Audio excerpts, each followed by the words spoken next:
Question number 78 ಹೇಗಿದೆ E naught cell is equal to 1.1 volt. It's a Daniell cell. Daniell cell electrode cell potential already given 1.1 volt.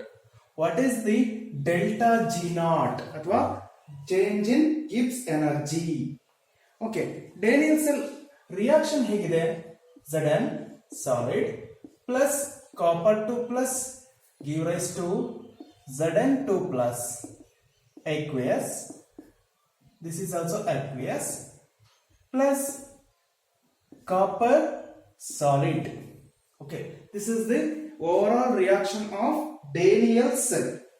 Okay, delta G naught formula ಇದೆ is equal to minus NF E naught cell. Minus N ಅಂದ್ರೆ number of electron involved in the cell reaction here 2 into Faraday constant 96500 coulomb per mole. Coulomb per mole. Okay. Into E naught cell value already given 1.1 volt. Okay.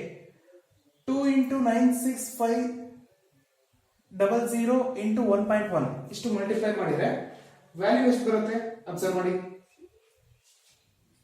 minus 212300. Okay, 00 here coulomb into volt ಅಥವಾ volt into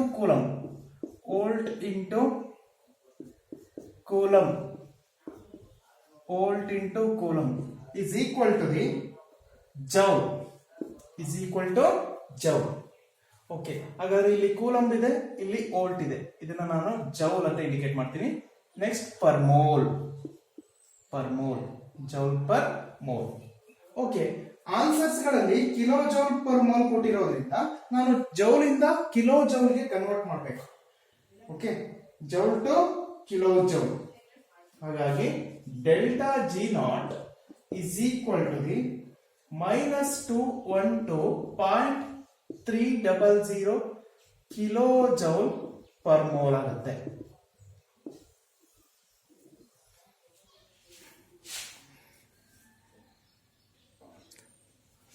one joule is equal to the 0.001 kilo joule ಅಲ್ವಾ? ಹಾಗಾಗಿ ಅದನ್ನು ನಾನು ಈ ರೀತಿ ಬರ್ಕೊಂತೀನಿ ಇಲ್ಲಿ. Okay, 0.001 ಆಗಿರೋದ್ರಿಂದ point shifted to here 1 2 3. Okay, third ಪ್ಲೇಸಿಗೆ ಪಾಯಿಂಟ್ ಹಾಕ್ತಿದ್ದೀನಿ. 0.300 kilo joule per mole. Okay,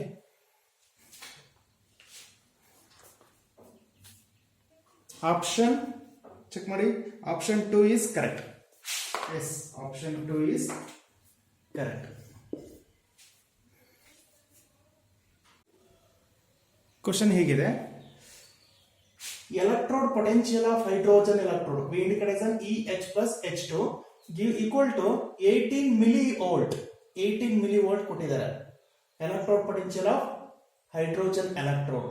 what is the concentration? Concentration of H plus is equal to question mark. ನಮಗೆ ಕಾನ್ಸಂಟ್ರೇಷನ್ ಆಫ್ H plus ನಾವು ಫೈಂಡ್ ಔಟ್ ಮಾಡಬೇಕಾಗುತ್ತೆ. Okay, ನಿಮ್ಗೆ ಗೊತ್ತಿರಲಿ 1 millivolt equal to 1 millivolt is equal to the 0.001 volt. 0.001 volt. Okay, ನಾವು hydrogen electrode ಗೆ reaction ತಗೊಳ್ಳೋಣ. H plus plus electron, 1 electron give rise to 1/2 H2 ಅಲ್ವಾ? 1/2 H2. Concentration ಬರೀಬಿಡಿ, reaction ಹೀಗೆ ಬರೀರಿ. Okay, next we taking Nernst equation to find out the S. E of H plus H2 ಇಲ್ಲಿ volts ಅಲ್ಲಿ ಕೊಟ್ಟಿದ್ದಾರೆ. E of H plus H2 ನಾವು concentration of H plus ಅನ್ನು find out ಮಾಡಬೇಕು. Find out ಮಾಡಬೇಕಂದ್ರೆ we taking Nernst equation. E of H plus H2 is equal to E naught of H plus H2 minus 0.059 divided by N log concentration of product divided by concentration of reactant. ಇಲ್ಲಿ product H2 ಇದೆ almost all is equal to 1 divided by reactant ಏನಿದೆ concentration of H plus ಇದೆ. concentration of H plus ಅನ್ನು ನಾನು already ಇದನ್ನ find out ಮಾಡ್ಬೇಕಲ್ವಾ, concentration of H plus. Okay, n ಅಂದ್ರೆ ಏನಂತ ಇಂಡಿಕೇಟ್ ಮಾಡಬಹುದು, n equal to here 1 ಅಲ್ವಾ, ಹಾಗಾದ್ರೆ n equal to 1 ಡೈರೆಕ್ಟ್ ನಾನು ಬರ್ದ್ಬಿಡ್ತೀನಿ, n equal to 1. Next E of H plus H2 already given 18 millivolt. Okay, 18 millivolt. 18 millivolt ಅನ್ನು ನಾನು convert ಮಾಡ್ಕೋಬೇಕು ಅಂತಂದ್ರೆ 18 into 10 to the power of minus 3 volt ಆಗುತ್ತೆ. 18 millivolt is equal to the 18 into 10 to the power of minus 3 volt. ಯಾಕಂದ್ರೆ 1 millivolt is equal to 0.001 volt. 18 millivolt equal to 18 into 10 to the power of minus 3 ಅಂದ್ರೆ 0.0018 ಅಂತ ಆಗುತ್ತೆ. ಅದನ್ನ ನಾವು ಈ ರೀತಿ ಬರ್ಕೋಬಹುದು, 18 into 10 to the power of minus 3 volt ಅಂತ. Okay, next E of H plus H2 18 into 10 to the power of minus 3 volt. Next E naught of H plus H2 already ಗೊತ್ತಿದೆ, standard potential is 0. Here log of 1 by H plus ಇದೆ. ಈ H plus ಮೇಲ್ಗಡೆ ಹೋದ್ರೆ log of concentration of H plus inverse ಆಗಿಬಿಡುತ್ತೆ.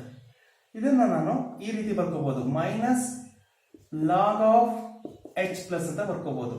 ಹೇಗೆ sir ಹೇಳ್ತೀರಾ, ನಿಮಗೆ ಗೊತ್ತಿರಲಿ, log m to the power of n equal to n log m ಅಲ್ವಾ, ಹಾಗಾಗಿ ಈ ಫಾರ್ಮುಲಾನ ಅಪ್ಲೈ ಮಾಡ್ತೀವಿ. ಓಕೆ, ಟೋಟಲಿ ಇದಿಷ್ಟು ವ್ಯಾಲ್ಯೂ ಎಷ್ಟು ಏನ್ ಬರುತ್ತೆ, minus log of H plus.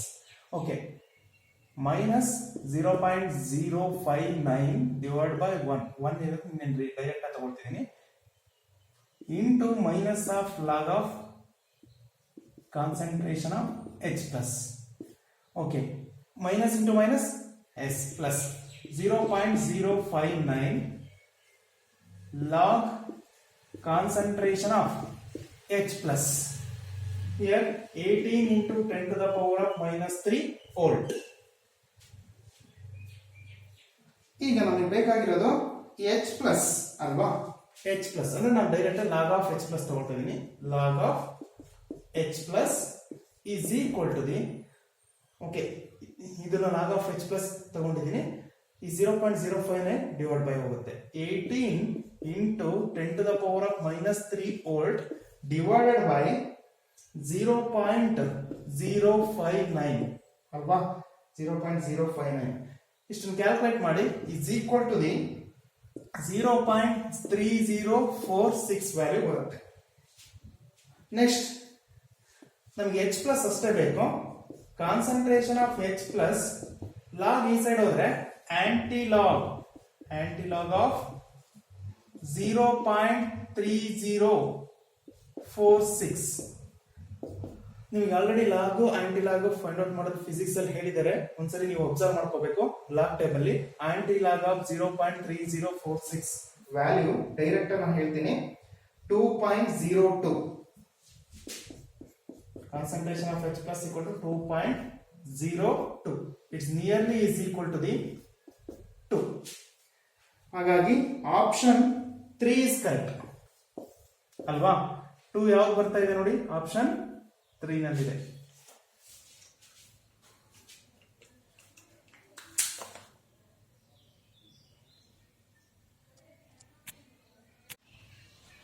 ನೋಡಿ ಇಲ್ಲಿ question number 80, how many gram of cobalt metal will be deposited when a solution of cobalt 2 chloride is electrolyzed when with a current of 10 ampere for 109 minutes.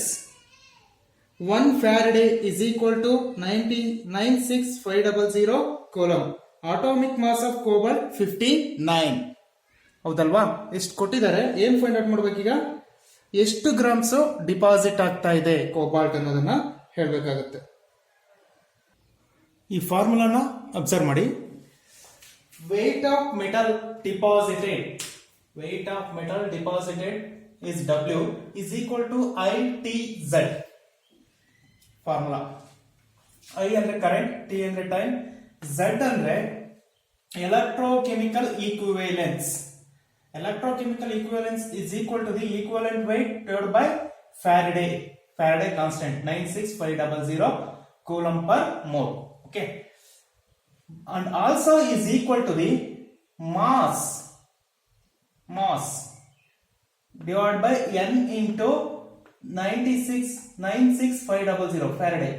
M ಅಂದ್ರೆ totally equivalent is equal to the mass divided by number of electron involved. Okay, M divided by N into 96500. Z is equal to. Okay, next T already ಕೊಟ್ಟಿದ್ದಾರೆ, 109 minutes ಅಂತ ಕೊಟ್ಟಿದ್ದಾರೆ. ನಮಗೆ time in seconds ಅಂತ ಇದೆ, ಹಾಗಾಗಿ 109 minutes into 60 ಮಾಡ್ತೀವಿ. Next current, I ಅಂದ್ರೆ current, ಅಲ್ಲಿ ಕೊಟ್ಟಿದ್ದಾರೆ 10 ampere. Next is equivalent weight, M ಅಂದ್ರೆ ಮಾಸ್ ಎಷ್ಟಿದೆ 59, ಆಲ್ರೆಡಿ ಇಂಡಿಕೇಟ್ ಮಾಡಿದ್ದಾರೆ. ನೆಕ್ಸ್ಟ್ ಈ ಫಾರ್ಮುಲಾಗೆ ಅಪ್ಲೈ ಮಾಡ್ತಾ ಹೋಗ್ಬೇಕು. Okay, W equal to I T, Z ಅಂದ್ರೆ M divided by N into 96500. ಬರೀಬೋದಾ? Yes, ITM divided by N 96500. I ಅಂದ್ರೆ ಏನ್ರಿ ಇಲ್ಲಿ ಕರೆಂಟ್ ಎಷ್ಟಿದೆ 10 into time 109 into 60 into M mass ಎಷ್ಟಿದೆ 59 divided by N ಅಂದ್ರೆ number of electrons involved. Okay, number of electrons involved. ಅಲ್ಲೇನಿದೆ copper ಕೊಟ್ಟಿದ್ದಾರಲ್ವಾ, copper 2+, copper q raised to the copper 2+ ಅಥವಾ copper 2+ q raised to copper. Totally how many electron involved? Yes, 2 electron involved. 2 into 96500. ಅಲ್ಲಿ copper ಕೊಟ್ಟಿರೋದ್ರಿಂದ copper 2+ ಆಗ್ಬೋದು, copper 2+ ಇಂದ copper ಆಗ್ತಾ ಇರ್ಬೋದು. ಇಲ್ಲಿ metal deposit ಆಗ್ತಾ ಇದೆ ಅಂದ್ರೆ ಕಾಪರ್ 2+ ಇಂದ ಏನಾಗ್ತಾ ಇದೆ ಅಂತ ಕಾಪರ್ ಆಗ್ತಾ ಇದೆ, ಹೌದಲ್ವಾ? Totally how many electrons involved? 2+ ಇಂದ 2 ಹೋಗ್ತಾ ಇದೆ ಅಂದ್ರೆ 2 electron. That's why we indicate as 2. 96500 ಇಷ್ಟೆಲ್ಲ ಕ್ಯಾಲ್ಕುಲೇಟ್ ಮಾಡಿ ಎಷ್ಟು ಬರುತ್ತ್ರಿ? Yes, 19.99 is nearly is equal to the 20. ಹಾಗಾದ್ರೆ option 3 is correct.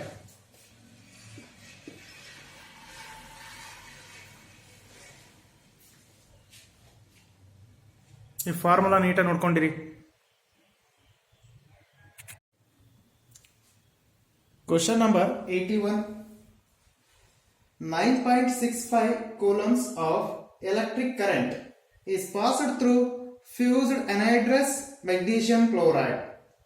The magnesium metal thus obtained is completely converted into Grignard reagent.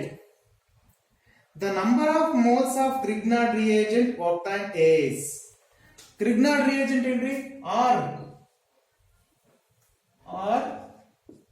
Mgx. Okay, totally here given MgCl2 ಅಂದ್ರೆ magnesium charge ಏನಿರುತ್ತೆ 2+ ಅಲ್ವಾ? Here Mg2 plus 2 electron give rise to Mg.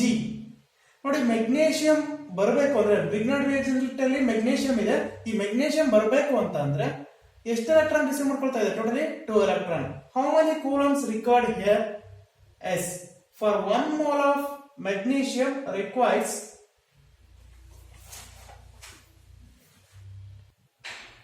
here 96,500 ಅಥವಾ 96,500 500 coulomb or 1 Faraday of electric current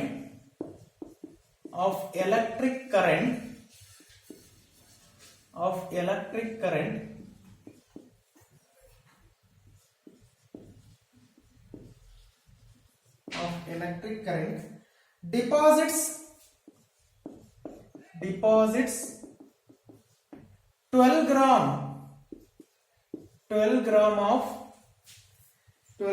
of mg. ನೋಡಿ ಇಲ್ಲಿ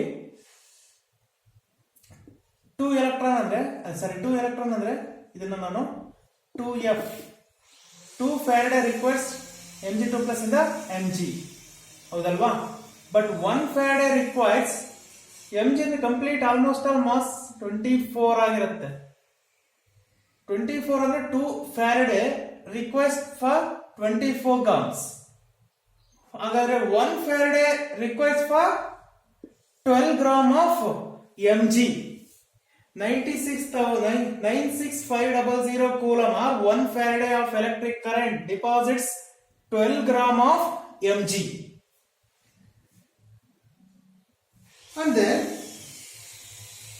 9 ಇಲ್ಲಿ ಕೊಟ್ಟಿರ್ತಕ್ಕಂಥದ್ದು ಎಷ್ಟು 9.65 coulomb ಕೊಟ್ಟಿದ್ದಾರೆ. 9.65 coulomb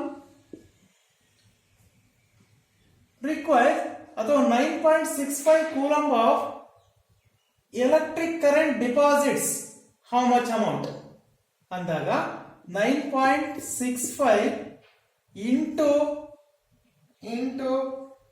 12 into 12 9.65 into 12 divided by 96500 okay ಎಷ್ಟಾಗುತ್ತೆ s 1.2 into 10 to the power of minus 3 1.2 into 10 to the power of minus 3 gram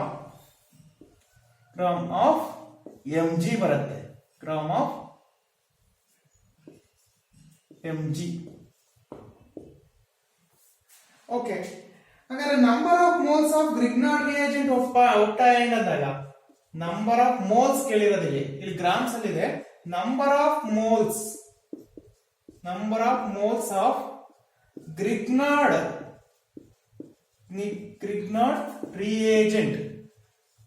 reagent is obtained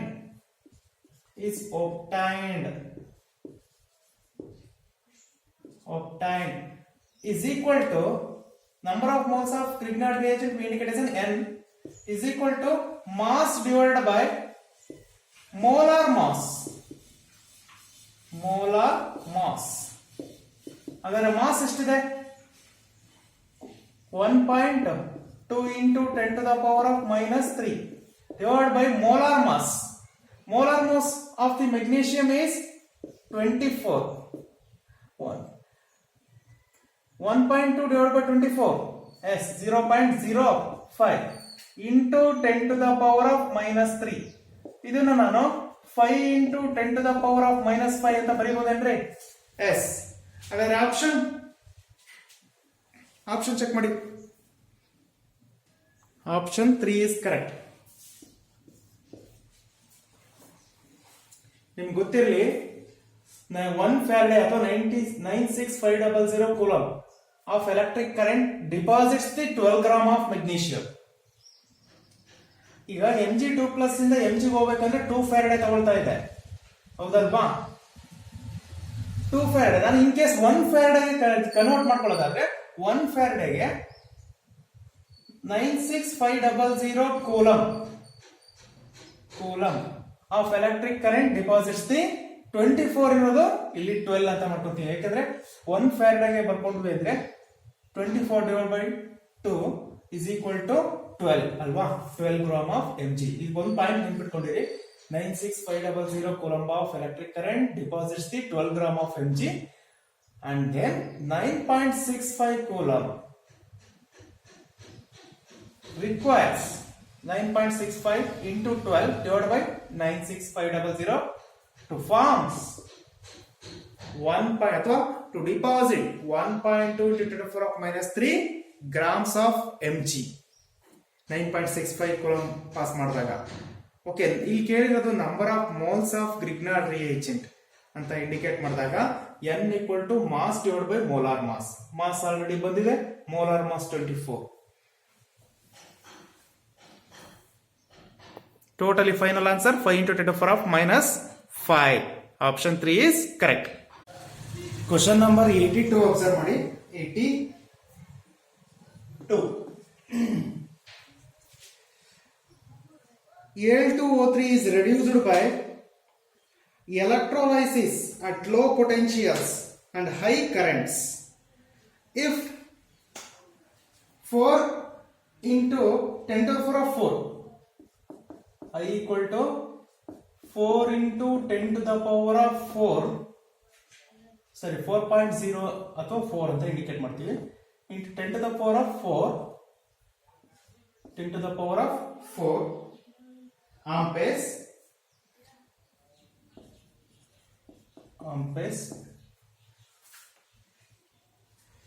of current is passed through a molten Al2O3 for 6 hours. Time ಎಷ್ಟು ಕೊಟ್ಟಿದ್ದಾರೆ? 6 hours ಕೊಟ್ಟಿದ್ದಾರೆ. 6 hours ಅನ್ನ ನಾನು in second ಅಲ್ಲಿ convert ಮಾಡೋದಾದ್ರೆ 6 into 3600 seconds. Okay, 6 into 3600 ಅಂದ್ರೆ ನಾವು ಸೆಕೆಂಡಿಗೆ ಕನ್ವರ್ಟ್ ಮಾಡ್ತಾ ಇದ್ದೀವಿ. 6 hours ಅಂದ್ರೆ ಅಥವಾ 6 into ಎಷ್ಟು ಮಿನಿಟ್ಸ್ ಇರುತ್ತೆ? 1 ಅವರ್ಗೆ 60 ಮಿನಿಟ್ಸ್ ಇರುತ್ತೆ and then 60 seconds. Okay, this we indicate as an 3600.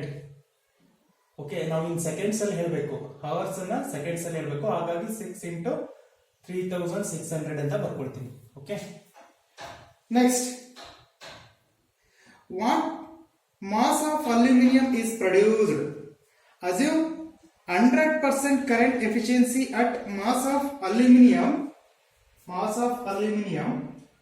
27 gram per mole. Mass ಎಷ್ಟಿದೆ? 27 gram per mole. ಇಷ್ಟು ಕೊಟ್ಟಿದ್ದಾರೆ. ನಾವೇನ್ ಫೈಂಡ್ ಔಟ್ ಮಾಡ್ಬೇಕ್ರಿ? ಎಷ್ಟು ಅಲ್ಯೂಮಿನಿಯಂ ಪ್ರೊಡ್ಯೂಸ್ ಆಗುತ್ತೆ ಅನ್ನೋದನ್ನ ಹೇಳ್ಬೇಕು. In case Al2O3 ಅನ್ಕೋಣ. Al2O3 ಇದ್ರೊಳಗಡೆ ಡಿಸೋಸಿಯೇಟ್ ಆಯ್ತಂದ್ರೆ 2Al3 ಪ್ಲಸ್ 3O2 ಮೈನಸ್ ಅಂದ್ರೆ ಅಲ್ಯೂಮಿನಿಯಂ ಆಕ್ಸೈಡ್ ಅಲ್ಲಿ ಅಲ್ಯೂಮಿನಿಯಂ ಆಕ್ಸಿಡೇಷನ್ ಸ್ಟೇಟ್ ಎಷ್ಟಿದೆ? S. Al3 ಪ್ಲಸ್ ಇದೆ. Al3 ಪ್ಲಸ್ ಏನಾಗಿ ಕನ್ವರ್ಟ್ ಆಗ್ಬೇಕಂತೆ? ಅಲ್ಯೂಮಿನಿಯಂ ಆಗಿ ಕನ್ವರ್ಟ್ ಆಗ್ಬೇಕು. Al3 ಪ್ಲಸ್ ಅಲ್ಯೂಮಿನಿಯಂ ಆಗಿ ಕನ್ವರ್ಟ್ ಆಗ್ಬೇಕಂದ್ರೆ ಎಷ್ಟು ಎಲೆಕ್ಟ್ರಾನ್ ರಿಸೀವ್ ಮಾಡ್ಕೋಬೇಕದು? S plus 3 electrons. 3 electron receive ಮಾಡ್ಕೊಂಡಾದ್ಮೇಲೆ ಅಲ್ಯೂಮಿನಿಯಂ ಆಗುತ್ತೆ. Al3 plus is converted into Al. It receives 3 electrons. Okay, ಈ ಫಾರ್ಮುಲಾದಲ್ಲಿ ನಾವು ಈಕ್ವಿವೆಲೆಂಟ್ weight ಅನ್ನು ನಾವು ತಗೊಳ್ತೀವಿ. Equivalent weight E equal to molecular weight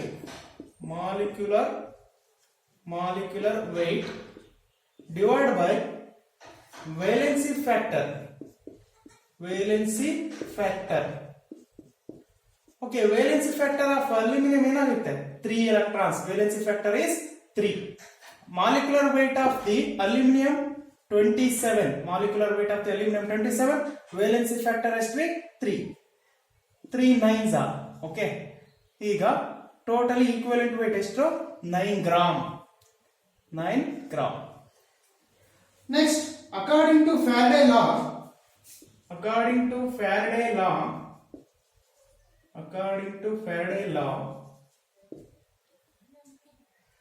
M by E is equal to IT divided by F. IT divided by F. I ಅಂದ್ರೆ current, T ಅಂದ್ರೆ time, F ಅಂದ್ರೆ Faraday, E ಅಂದ್ರೆ S equivalent weight. ನಮಗೆ ಬೇಕಾಗಿರೋದೇನೋ mass. ಹಾಗಾದ್ರೆ mass is equal to I, ಇದು ಈ ಮೇಲ್ಗಡೆ ಹೋಗುತ್ತೆ, E into I into T divided by F. ಹಾಗಾದ್ರೆ E ನಮ್ಗೆ ಗೊತ್ತಾಯ್ತು 9 ಇಂಟು ಕರೆಂಟ್ ಐ ಅಂದ್ರೆ ಎಷ್ಟು, ಕರೆಂಟ್ ಎಷ್ಟಿದೆ 4 into 10 to the power of 4 into time ಎಷ್ಟಪ್ಪ, time 6 into 3600 divide by F. Faraday constant ನಿಮ್ಗೆ ಆಲ್ರೆಡಿ ಗೊತ್ತಿದೆ 96,500, 96487 ಬರುತ್ತೆ, ನಿಯರ್ಲಿ 500. ಓಕೆ, ವ್ಯಾಲ್ಯೂ ಎಷ್ಟು ಬರುತ್ತೆ ಚೆಕ್ ಮಾಡಿ. Yes mass m equal to 8.1 into 10 to the power of 4. Mass m is equal to 8.1 into 10 to the power of 4. ಇಷ್ಟು ಬರಬೇಕು. Calculate ಮಾಡಿದನ. ಹಾಗಾದ್ರೆ option ಏನಾಗುತ್ತೆ ಚೆಕ್ ಮಾಡಿ. Option 1 is correct.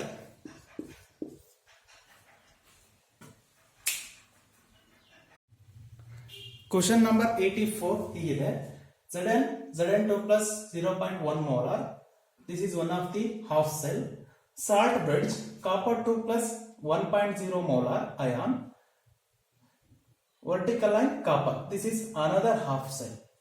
Okay, in between two half cell, salt bridge is there. Totally, the cell potential will increase if ಅಂತ indicate ಮಾಡಿದ್ದಾರೆ. ಅಂದ್ರೆ cell potential ಇಲ್ಲಿ different concentration ಇದೆ. ಇನ್ ಕೇಸ್ ನಾವು ಫೈಂಡ್ ಔಟ್ ಮಾಡಬೇಕಂದ್ರೆ we taking Nernst's equation. E cell equal to E naught cell minus 0.059 divided by n log of concentration of product divided by concentration.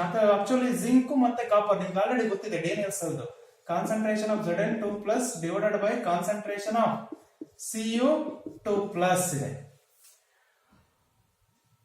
In case ಈ cell ಇದು ಜಾಸ್ತಿ ಆಗಬೇಕು ಅಂದ್ರೆ, increase ಆಗಬೇಕು ಅಂತಂದ್ರೆ almost ಈ ಎರಡು ಅಯಾನ್ಸ್ ಅಲ್ಲಿ ಯಾವುದು ಇನ್ಕ್ರೀಸ್ ಆಗಬೇಕು ಅನ್ನೋದನ್ನ ಅಥವಾ ಯಾವುದು ಡಿಕ್ರೀಸ್ ಆಗಬೇಕು ಅನ್ನೋದನ್ನ ಅಬ್ಸರ್ವ್ ಮಾಡ್ತಕ್ಕಂಥದ್ದು.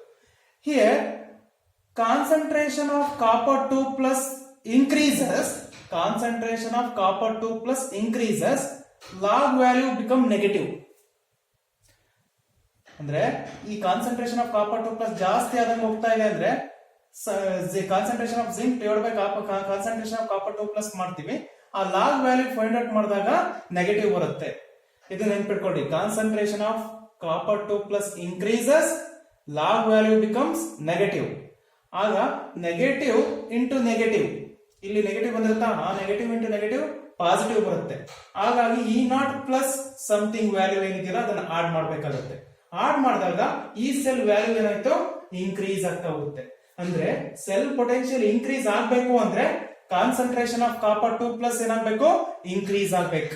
ಆಗ ಲಾಗ್ ವ್ಯಾಲ್ಯೂ ನೆಗೆಟಿವ್ ಬರುತ್ತೆ. This negative into negative positive. ಆಗ ಇದನ್ನ ಆಡ್ ಮಾಡಿದಾಗ ಟೋಟಲ್ ಈ ಸೆಲ್ ವಿಲ್ ಬಿ increases. ಈ ಪಾಯಿಂಟ್ ಮೆನ್ಷನ್ ಮಾಡ್ಕೊಳ್ಳಿ. ಪಾಯಿಂಟ್ ಏನೋ ಅಬ್ಸರ್ವ್ ಮಾಡಬೇಕು. On increasing concentration of copper 2 plus the log value becomes more negative and thus cell potential ಈ cell also increases. ಅಂದ್ರೆ ಈ ಸೆಲ್ ಇನ್ಕ್ರೀಸ್ ಆಗಬೇಕು ಅಂದ್ರೆ ಕಾನ್ಸಂಟ್ರೇಷನ್ ಆಫ್ ಕಾಪರ್ 2 ಪ್ಲಸ್ ಏನಾಗಬೇಕು ಇನ್ಕ್ರೀಸ್ ಆಗಬೇಕು. Log value becomes negative into negative positive. That's why ಈ cell value will be increases. ಈ point ನೋಡ್ಕೊಳ್ಳಿ. ಹಾಗಾದ್ರೆ ಆಪ್ಷನ್ ಯಾವ್ದಾಗುತ್ತೆ ಚೆಕ್ ಮಾಡಿ. Yes, option 2 is correct. Concentration of copper 2 plus is increased. Concentration of copper 2 plus is increased. ಇಲ್ಲಿ ಏನ್ ಕೇಳಿರೋದು, the cell potential will increases if concentration of copper 2 plus is increased.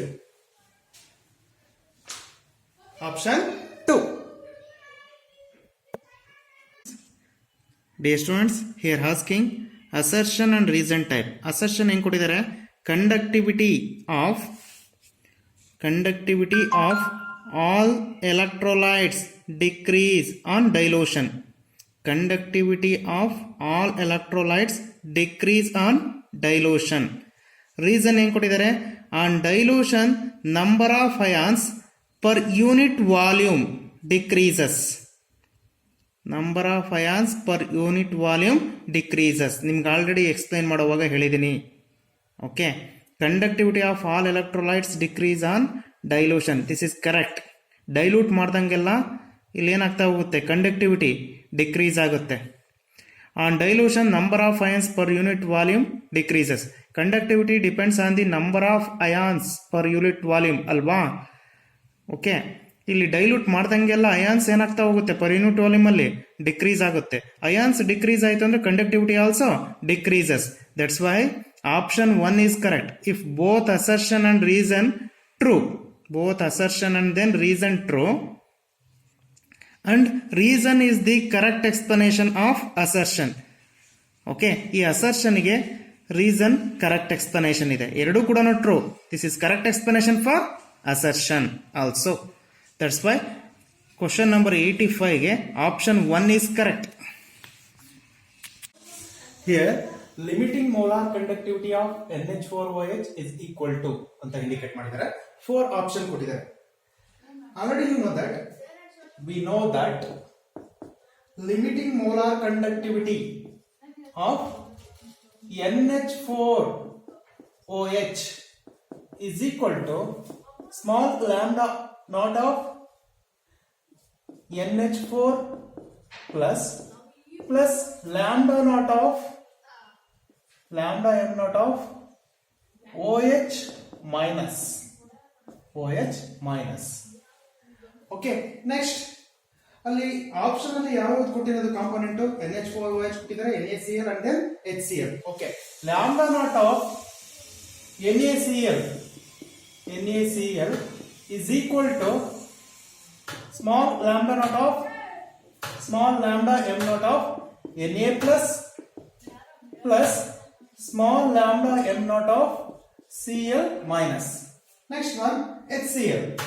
Lambda m naught of HCl equal to small lambda m naught of H plus small lambda m naught of Cl minus. Okay, ಅಲ್ಲಿ ಕೊಟ್ಟಿರ್ತಕ್ಕಂಥ option ಅಲ್ಲಿ ಇರ್ತಕ್ಕಂಥದ್ದು. Okay, ಈಗ first option, first second and then third option, ಈ ಮೂರು ಕೂಡ satisfy ಆಗಲ್ಲ. ಯಾವುದಕ್ಕೆ? Lambda m naught of NH4OH equal to lambda m naught of NH4 plus lambda naught of OH minus. Fourth option satisfy ಆಗುತ್ತೆ. ಅದು ಹೇಗೆ sir ನೋಡಿ, in case of option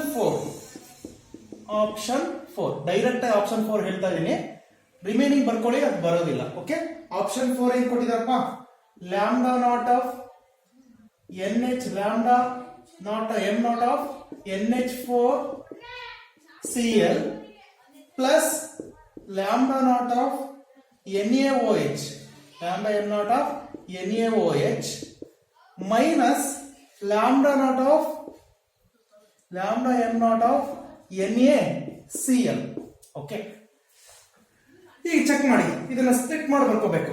okay, lambda m naught of NH4Cl ಅಂದ್ರೆ lambda m naught of NH4Cl ಅಂದ್ರೆ lambda small lambda naught m of NH4 plus small lambda naught of NH4 ಆದ್ಮೇಲೆ remaining ಏನ್ರಿ Cl, m naught of Cl minus. Okay, ಈ component ಆಯ್ತು. Next component ಯಾವ್ದಿದೆ, lambda m naught of NaOH. Okay, plus small lambda m naught of Na plus, next plus small lambda naught of m naught of OH minus, next minus of small m lambda m naught of Na plus minus small lambda m naught of Cl minus. Okay, this is for option 4. ಇದನ್ನ split ಮಾಡಿ ಬರ್ಕೊಂಡಿದ್ದೀನಿ. NH4Cl ಅನ್ನ NH4 plus Cl minus small lambda naught m of NH4 plus small lambda naught m of Cl minus. This is also split into here. This is also split here. Okay. NH small lambda naught of NH4 plus. Here is not there. Cl common is there. Lambda m naught of Cl minus, lambda m naught of Cl minus cancel. Next lambda m naught of Na plus minus lambda m naught of Na plus cancel ಆಗುತ್ತೆ. Remaining ಏನೇನು ಉಳ್ಕೊಂಡಿದೆ? Yes lambda naught m of NH4 plus next plus lambda m naught of OH minus ಹೌದಲ್ವಾ? ಹಾಗಾದ್ರೆ ಇದಕ್ಕೆ satisfy ಆಗ್ತಾ ಇದೆಯಾ?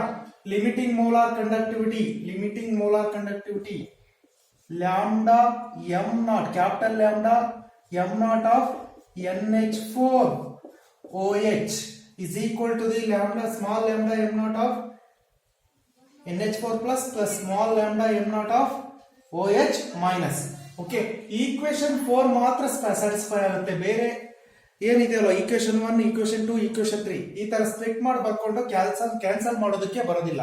Equation 4 ಅಲ್ಲಿ ಮಾತ್ರ Cl minus cancel, Na plus cancel, remaining NH4 plus and then OH minus is there. NH4 plus and then OH minus is equal to the limiting molar conductivity of NH4 OH. That's why option 4 is correct. Option 4 is correct. ನಾನು direct option 4 ತಗೊಂಡಿದ್ದೀನಿ, ಯಾಕೆಂದ್ರೆ ಎಲ್ಲಾ option ಇದೇ ರೀತಿ ಬರ್ಕೊಂತಾ ಹೋಗ್ಬೇಕಾಗುತ್ತೆ. ನಾವು ನೋಡಿದ ತಕ್ಷಣ ಗೊತ್ತಾಗ್ಬಿಡುತ್ತಪ್ಪ. ಈ ಈಕ್ವೇಶನ್ 4 ಆಪ್ಷನ್ ಕೊಟ್ಟಿದಾರ, ಇಲ್ಲಿ Na ಇದೆ ಪ್ಲಸ್ Na, ಇಲ್ಲಿ ಪ್ಲಸ್ ಇಲ್ಲಿ ಮೈನಸ್ ಇದೆಯಾ, ಇದು ಕ್ಯಾನ್ಸಲ್ ಆಗುತ್ತೆ ನೋಡಿ. ಇಲ್ಲಿ Cl ಕ್ಯಾನ್ಸಲ್ ಆಗುತ್ತೆ, ರಿಮೈನಿಂಗ್ NH4 OH ಉಳ್ಕೊಳ್ಳುತ್ತಲ್ವಾ. ಹಾಗಾಗಿ this will be satisfies option 4.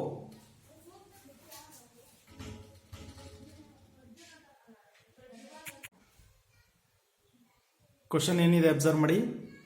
Question number 87, equivalent conductance at infinite dilution of Al2SO4 thrice aluminium sulphate ಅಲ್ವಾ. ಓಕೆ,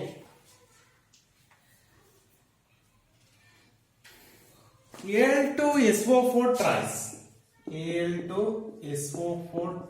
ಟ್ರೈಸ್ ಡಿಸೋಸಿಯೇಟ್ ಆದ್ರೆ ಏನ್ ಬರ್ಬೋದ್ರಿ? Yes 2Al3 plus 3SO4 2 minus 3SO4 2 minus. Okay, ಇದು ಇಲ್ಲಿ ನೀವು Kohlrausch's ಲಾ apply ಮಾಡಬೇಕಾಗುತ್ತೆ. Kohlrausch's law limiting molar conductivity find out ಮಾಡಬೇಕಾದ್ರೆ Kohlrausch's ಲಾ apply ಮಾಡಬೇಕು. ಓಕೆ, ಕೋಲ್ರಾಸ್ಚಸ್ ಲಾ ಏನ್ ಹೇಳುತ್ತೆ? Equivalent conductance at infinite dilution is given by sum of contribution of its constituent ions. Okay, ಹಾಗಾದ್ರೆ equivalent conductance ಕೇಳಿದರೆ ಅಲ್ಯೂಮಿನಿಯಂ ಸಲ್ಫೇಟ್ ಗೆ ನಿಮ್ಗೆ ಗೊತ್ತಿರಬೇಕು. Equivalent conductance here lambda naught Al3 plus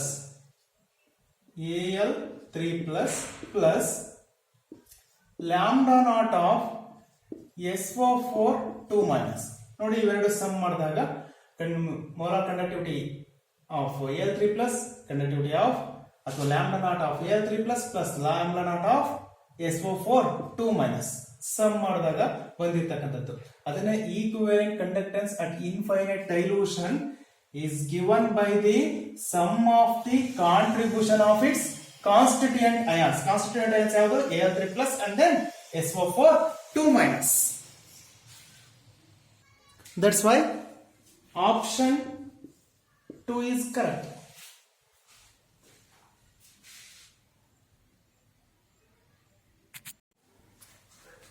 Dear students, question number 88.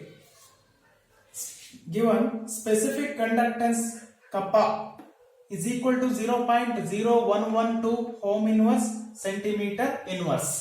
Ohm inverse also we indicate as an Zeeman. Ohm inverse also we indicate as an Zeeman. Alva.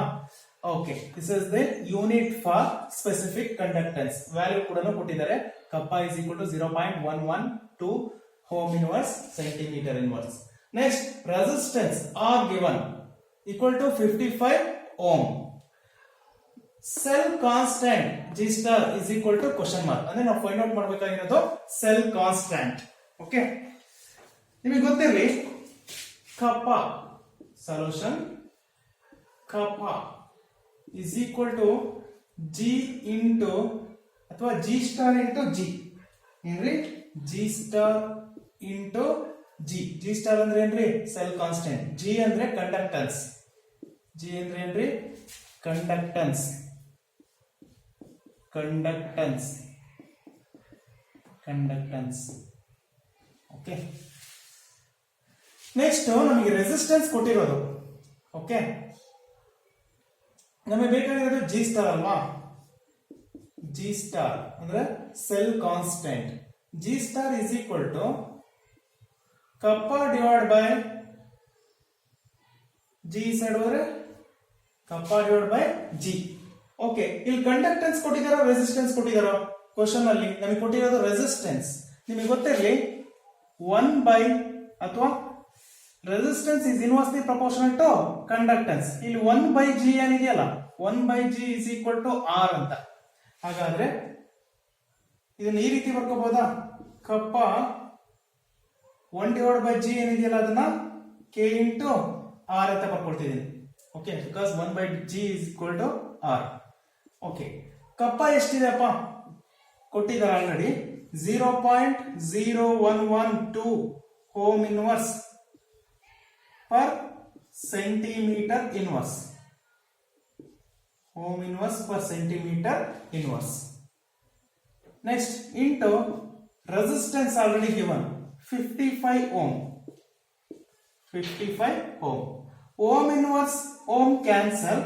ಇಷ್ಟು ಕೂಡ multiply ಮಾಡಿದ್ರೆ 0.606 per centimetre ಬರುತ್ತೆ. This is the G star.